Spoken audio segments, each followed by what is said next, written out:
আমাকে যেভাবে হ্যাসল করা হয়েছে, আশা যেমন আসামি উনি যেভাবে করছে, মনে মনে যাবো।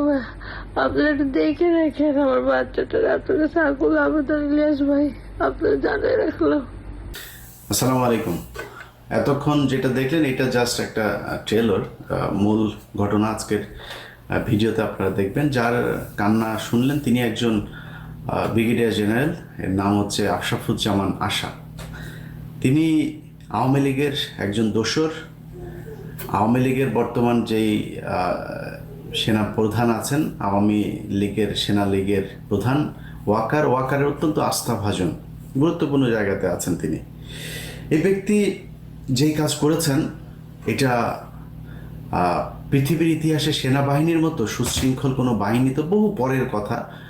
সবচেয়ে জঘন্য কোনো সংগঠন, কোনো সংস্থা তাদের পক্ষে সম্ভব না। 25শে ফেব্রুয়ারির পর থেকে বাংলাদেশের সেনাবাহিনী যা করেছে, সেনাবাহিনীর ভেতরে যা ঘটেছে, এটা সভ্য কোনো সমাজে ঘটতে পারে না। নিজেদের ক্যান্টনমেন্টের ভেতরে নিজেদের লোকজন তারপরে আটকে রাখা হয়েছে বছরের পর বছর। তারা 5 তারিখের পরে এখনো পর্যন্ত চেয়ারে আছে। আরে ভাই, সবার মানে গণ ইস্তফা দেওয়ার কথা, যে আমরা পারিনি, আমার ভাইদেরকে, যে ভালো মানুষ তারও দেওয়া উচিত। এই সেনাবাহিনীর অফিসার একটাও থাকা উচিত না। আপনার ভাইরা আপনার ক্যান্টনমেন্টের ভিতরে আপনার তাদেরকে বন্দি করে রাখা হয়েছে, আপনি বাঁচাইতে পারেন। আপনার মতো বালের এই বাহিনী দিয়ে আমি কি করব? তারা এটা করেছে। যে ঘটনা নিয়ে আজকে কথা বলতে এসেছি সেটা আমি চাই না এই বিষয়টা সামনে নিয়ে আসতে। যত কিছু হোক, সেনাবাহিনী তো আমার দেশের বাহিনী, এই ঘটনাটা ভেতরে থাকুক। কিন্তু ঘটনার যে বিষয়গুলো আমি দেখানোর পরে আপনারা বুঝবেন যে আমি কোন প্রেক্ষিতে এটা সামনে নিয়ে আসতে বাধ্য হলাম।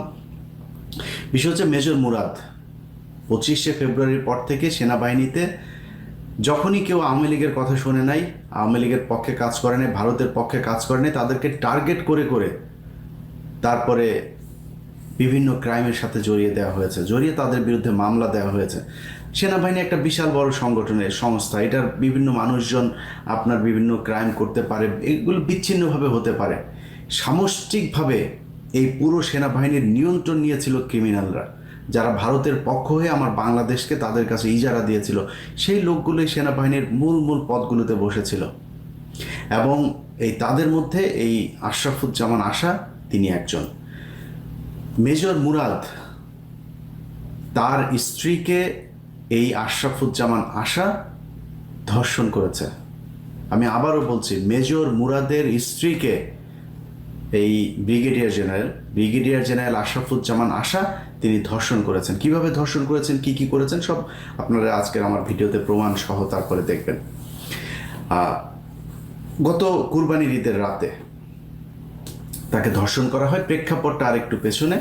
মেজর মুরাদকে গ্রেফতার দেখানো হয় একটা মেঘনা গ্রুপের একজন এমপ্লয়ি, তিনি আবার আওয়ামী লীগেরও একজন নেতা। তার বাসাতে ডাকাতি করতে গিয়েছিলেন। তো ডাকাতি করতে যাওয়ার পরে তিনি ধরা পড়েছেন। তারপরে তার বিরুদ্ধে মামলা হয়েছে, জেলখানায় গিয়েছেন। এই যে মামলাটা হলো, জেলখানায় গেলে আমরা কোনো তথ্য প্রমাণ কোনো কিছুই দেখি নাই, তিনি জেলে চলে গিয়েছেন। এর আগেও 25 তারিখের পর থেকে এই পর্যন্ত অনেক সেনাবাহিনীর অফিসার গুম হয়েছেন, খুন হয়েছেন, হদিস নাই।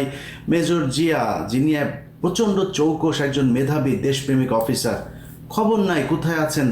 এখন সরকার যে তাকে সহায়তা করবে সেটাও করছেন। আমি নিজে কয়েকটা দপ্তরে এটা নিয়ে ফাইল ফরওয়ার্ড করেছি, কোনো খবর নাই। মনে হয় যেন তাদের মেজর জিয়াদেরকে তাদের দরকার নাই, এরকম একটা ভাব নিয়ে বসে আছেন। তো এই লেভেলের অনেক অফিসারকে তারা মানে এই বলির পাঠা বানিয়েছেন।